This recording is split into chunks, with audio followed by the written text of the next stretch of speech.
अस्सलाम वालेकुम। आज की वीडियो में बात करेंगे सेंसरी न्यूरल डेफनेस की। It is also an important topic for both PCQ SCQ और पी वाई भी। तो सेंसरी न्यूरल डेफनेस दो कंपोनेंट होते हैं, sensory and neural. Sensory deafness में हमें पता है सेंसरी डेफनेस में कहाँ पे पैथोलॉजी लाइक कर रही होगी, जो सेंसरी ऑर्गन आते हैं हमारे हेयरिंग के, फॉर एग्जांपल कॉकलिया या ऑर्गन ऑफ कॉटिंग। वेर इस न्यूरल में जो नर्व होती हैं, जिसके कहते हैं बेसिकली जो नर्व के पाथवेज होते हैं, कॉकलियर नर्व हो गई क्या कहते हैं, जो भी पाथवे है पूरा कॉकलियर नर्व का, जो एक ऑडिटरी हमने पाथवे पढ़ा था जो सुपीरियर टेम्पोरल गैरस तक होता है, सारे नर्व्स का जो पाथवे। तो न्यूरल डेफनेस में उन नर्व्स की डिजनरेशन होगी। सबसे पहले हम बात करते हैं प्रेस्पाइकोसिस की। Presbycusis is important, it is your age related problem के it is also known as senile deafness, hearing loss resulting from degenerative changes of ageing, usually seen in adults over 60 years of age. It is always bilateral या characteristically it is bilateral, symmetrical and slowly progressive. और ये हम सबको भी होगा कि वो जो बूढ़े हमारे लोग होते हैं, दादा दादी नाना नानी, उनको हमने देखा होगा कि उनको क्या कहते हैं सुनने में थोड़ा मुश्किल होती है। वो इसीलिए होती है क्योंकि वो एज रिलेटेड डी जनरेशन होने लग चुकी होती है, and that condition is known as presbycusis और सिनाइल डेफनेस। पैथोलॉजी क्या होती है? पैथोलॉजी हमने याद करने की ज़रूरत नहीं, पर यही बताया है बेसिकली हमारे आउटर जो हेयर सेल्स हैं ऑर्गन ऑफ कॉर्टी के लेवल पे जो लाइक कर रहे हैं, कॉकलिया के लेवल पे, वहाँ से लेकर सुपीरियर टेम्पोरल गायरस के लेवल तक किसी भी जगह पे किसी भी नर्व के लेवल पे कोई भी न्यूरो डिजेनरेटिव चेंजेस आ सकती है, जिसकी वजह से इसमें हमको डेफनेस मिलती है। इस वाली वही क्या कहते हैं, इसमें डेफनेस मिलती है। क्लिनिकल फीचर्स क्या होते हैं कि जो ओल्ड इंडिविजुअल्स होते हैं, they have difficulty in understanding speech, they have difficulty in hearing the present in hearing in basically difficulty hearing in the presence of background noise. Group conversation उनके लिए मुश्किल होती है। आप लोगों ने देखा होगा कि हमको अगर किसी ग्रुप में बैठे हुए भी होंगे सब घर वाले, तो उन ज़रा ऊंचा बोलना होता है ताकि दादा दादी नाना नानी को सुनाई दे दे। तो इसलिए ये कहते हैं group conversation are difficult for them. और इसमें जो हेयरिंग लॉस होता है that is seen at the higher frequency, higher frequency में ज़्यादा हेयरिंग लॉस हमको मिलता है। और poor, there is also poor discrimination of speech, के वो स्पीच को प्रॉपर्ली वो डिस्क्रिमिनेट कर नहीं पाते।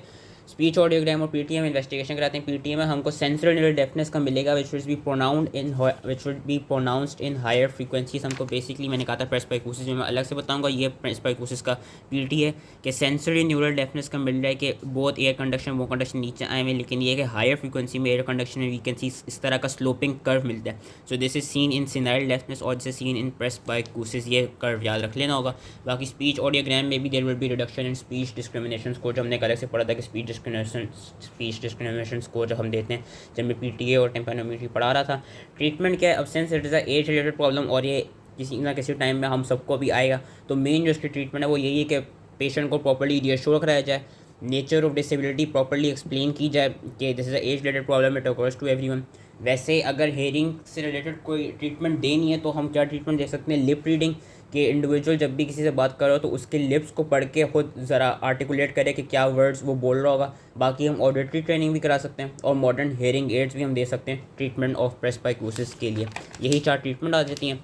Presbycusis was important. Now comes to ototoxicity. Ototoxicity is basically the damage to the cochlear, vestibular or both parts of the inner ear by your ototoxic drugs. कौन से ototoxic drugs होते हैं? 7 classes होती हैं जो हमने फार्मा में पढ़ी थी, जिसमें से मोस्ट इंपॉर्टेंट इज अमाइनोग्लाइकोसाइड्स, इसमें streptomycin, gentamicin, neomycin, ketamycin, kanamycin, tobramycin आ जाते हैं। फिर डायरेटिक्स में से भी जो लूप डायरेटिक्स होते हैं they are known to be ototoxic, जिसमें फ्रूजामाइड और एथाक्रेनिक एसिड आ जाता है। एंटी मलेरिया ड्रग्स में हमारे पास क्विनीन और क्लोरोक्विन आ जाती हैं। सैलिसाइलेट्स में हमारे पास एस्प्रिन आ जाती है, हमने पढ़ा था एस्प्रिन टेनाइटिस कॉज कराती है। साइटोटॉक्सिक ड्रग्स में हमारे पास सिस्प्लेटिन आ जाता है। एंटी अपलेटेड ड्रग्स में हमारे पास फेनिटोइन और एथोसक्सीमाइड आ जाता है, और एनसेट्स में आइबुप्रोफेन आ जाती है। मेन ये देखा गया कि ऑटोटॉक्सिक ड्रग्स किस तरह ऑटोटॉक्सिसिटी प्रोड्यूस कराते हैं due to their parenteral administration, they reach the inner ear via blood. और वो इंडिविजुअल्स जिनमें कोई रीनल फेलियर हो, उन रीनल फेलियर वाले पेशेंट में भी हमें पता है कि जो सीरम ड्रग लेवल होंगे, ड्रग प्रॉपर्टी एक्सक्रीट आउट नहीं हो रहा होगा, एज रिजल्ट सीरम ड्रग की कॉन्सेंट्रेशन बढ़ जाएगी। या कोई टॉपिकली एयर ड्रॉप्स अप्लाई करे, कोई ऑटोटॉक्सिक ड्रग्स अप्लाई कर ले एक्सीडेंटली, तो वो भी इनर एयर में directly through the round window directly जाके इनर एयर को डैमेज कॉज करा सकते हैं। पैथोलॉजी अगेन नहीं याद करनी, हुई बताया है कि degeneration of the striae vascularis या degeneration of sensory epithelium including the organ of corti and your vestibular apparatus से outer hair cells are mostly affected। Main जो क्लिनिकल फीचर्स जो मेन जो कंप्लेन के साथ आते हैं पेशेंट ऑटोटॉक्सिसिटी का पेशेंट, वो होते हैं टेनाइटस, उसके अलावा सेंसरी न्यूरल डेफनेस मिलती है। एंड अगर तो कोई ड्रग वेस्टिबुलोटॉक्सिक हो कि वेस्टिबुलर पार्ट को भी इन्वॉल्व कर रहा हो, तो उसमें हमको वर्टाइगो के सिम्टम्स भी मिलेंगे। इन्वेस्टिगेशंस को इतनी प्रॉपर करानी नहीं होती, वैसे मेन हिस्ट्री लेनी होती है। सीरम ड्रग लेवल्स हम चेक कर लेंगे, RFTs कराएंगे रीनल फंक्शन चेक करने के लिए। प्योर टोन जब हम कराएंगे पीटीए में हमको सेंसरी न्यूरल डेफनेस मिलेगी which would be mainly seen at the higher frequencies. Neonates में हम ऑटोअकूस्टिक इमिशंस करा सकते हैं, जो कि मैंने पीटीए की वीडियो में बता दिया था कि नियोनेट्स में स्क्रीनिंग के लिए हम वो यूज़ करते हैं। बाकी हम वर्टाइगो के टेस्ट करा सकते हैं जो हमने पीछे पढ़ लिए थे। उसके बीपीपी में जो हमने पढ़े थे कि एप्टिस मैनूवर और सिनेमवेयर जो मैनूवर एक हमने पढ़ा था। ट्रीटमेंट इसकी क्या होती है? ट्रीटमेंट इसकी मेनली प्रिवेंटिव ही है कि जो ड्रग्स ले रहा है इंडिविजुअल उस ड्रग्स को लेना छोड़ दे, क्योंकि इसमें कोई मेडिकल या सर्जिकल ट्रीटमेंट रिक्वायर नहीं होती। Then comes your acoustic trauma. Acoustic trauma is basically a sensorineural hearing loss due to the very brief exposure to a very loud sound. That loud sound could be a firearm, magazine explosion, या क्या कहते हैं, it could also be bomb blast. कि जो explosion किसी जगह पे explosion हुआ क्लोज स्पेस में, उसकी वजह से अकूस्टिक ट्रॉमा हो सकता है कि वो किसी ने गन फायरिंग की हो, और या तो वही कि बम फटा हो, या क्या कहते हैं पटाखा एकदम से क्या कहते हैं पटा हो, कान के करीब फटा हो। So all of these things जो क्या कहते हैं ब्रीफ टाइम के लिए जो एकदम से वेरी लाउड साउंड होती है, that is known as acoustic trauma. या कोई एकदम से स्पीकर के सामने खड़ा हो, कोई एकदम से स्पीकर में फुल वॉल्यूम पे गाना चला दे एकदम से। So this all causes acoustic trauma. कि इसमें जो डेफनेस होती है वो सेंसरी न्यूरल होती है, which could be either temporary और permanent depending upon the severity, depending upon the intensity and depending upon the duration. It is always associated with tinnitus. इसकी ट्रीटमेंट के लिए हम क्या करते हैं? इसकी ट्रीटमेंट से पहले बस इसको डिफरेंशिएट किसने करना होगा? हमने कंडक्टिव डेफनेस से डिफरेंशिएट करना होगा, क्योंकि बेसिकली ये देखा गया कि बॉम्ब ब्लास्ट में कभी कभी कंडक्टिव डेफनेस भी हो जाती है। वो कंडक्टिव डेफनेस किस तरह होती है कि बॉम्ब ब्लास्ट की वजह से आपकी जो टेम्पैनिक मेम्ब्रेन है वो रप्चर कर जाती है। जब टेम्पैनिक मेम्ब्रेन रप्चर करती है तो इट इज़ कंडक्टिव डेफनेस। जब टेम्पैनिक मेम्ब्रेन इंटैक्ट होगी और वही सेंसरी न्यूरल कंपोनेंट जो इनर ईयर के लेवल पर कोई मसला आएगा जो कि अकूस्टिक ट्रॉमा में आते हैं, तो हमको सेंसरी न्यूरल डेफनेस मिलेगी। ट्रीटमेंट क्या है कि individual should be wearing ear plugs और ear muffs to prevent this condition from happening. Rest है, सिडेशन है, अवॉइडेंस ऑफ फर्दर एक्सपोजर जिस जगह पे भी आया था। टेम्परेरी केसेस में स्पॉन्टेनियसली बहुत ठीक हो जाता है, जो कि हमने भी खुद एक्सपीरियंस किया होगा कि कोई अगर ज़ोर से स्पीकर चला दे तो वो शॉर्ट टाइम के लिए ऐसा लगता है कि आपको क्या कहते हैं सुनाई नहीं दे रहा, लेकिन इवेंचुअली ठीक हो जाते हैं। अगर किसी को परमानेंट डेफनेस हो जाए तो उनको हम हेयरिंग एड और ऑडिटरी ट्रेनिंग कराते हैं।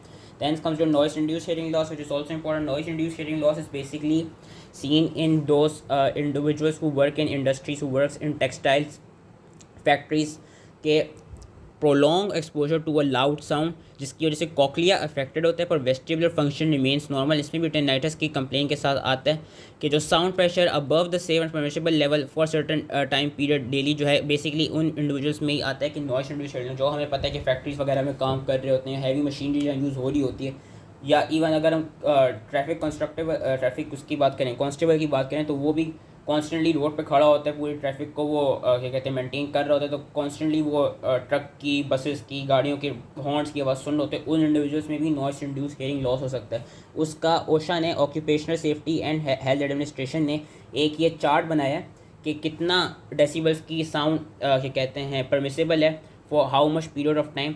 ये हमने याद कर लेने, इनमें से एटलीस्ट 5 या 4 याद होनी चाहिए। ये इन्होंने 10 बताएंगे यहाँ से लेके पूरी या आखिरी जो भी बताएंगे, इनकी एटलीस्ट 4 या 5 याद रख लेंगे, क्योंकि इनसे MCQ भी आ सकते हैं, उनसे कभी कभी ICQ में भी पूछा जा सकता है। कि जिस तरह फॉर एग्जांपल अगर कोई ऐसी इन्वायरमेंट में काम कर रहे हैं जहाँ पे 85 डेसिबल्स की आवाज़ आ रही है या आवाज़ें प्रोड्यूस हो रही हैं, तो उधर उस individual should remain for only 16 hours. अगर if he remains for more than 16 hours then obviously it will cause hearing loss. Similarly अगर कोई 92 डेसिबल्स वाली जगह में काम कर रहा है, वहाँ पे वो मैक्सिमम 6 आवर्स तक कॉन्स्टेंटली रह सकता है। अगर 6 आवर्स से ज़्यादा रहेगा उस जगह पे तो उसको नॉइस इंड्यूस हेयरिंग लॉस के सिम्टम्स आएंगे। सिमिलरली कोई 105 डेसिबल्स की जगह पे काम कर रहा है, वहाँ पे ही और she should stay for only 1 hour. अगर ही और she remains for more than 1 hour, या अगर 1 आवर पे मोर देन 105 डेसिबल्स की आवाज़ का वो एक्सपोजर हो, तो it can lead to noise induced hearing loss. इन्होंने अगर हम बात करें इसके वही क्लिनिकल फीचर्स की, कि ज़्यादा किन में देखा जाता है, इंडस्ट्रियल वर्कर्स में, लाइक टेक्सटाइल मिल्स में, बॉयल मेकर्स में, मशीन शॉप वर्कर्स में जो काम कर रहे होते हैं। बाकी नॉन इंडस्ट्रियल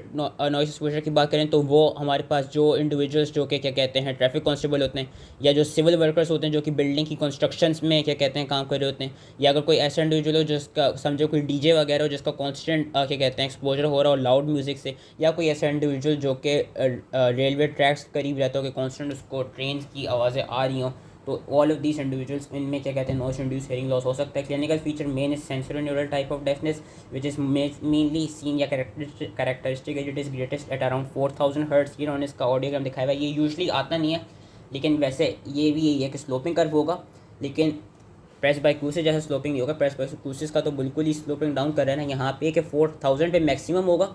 उसके बाद उन्होंने दिखाया हुआ है कि उसके बाद ये सेंसरी न्यूरल डेफनेस तो बोन कंडक्शन नहीं दिखाई हुई, पर एयर कंडक्शन उन्होंने थोड़ी सी इंक्रीज़ करती हुई दिखाई हुई है।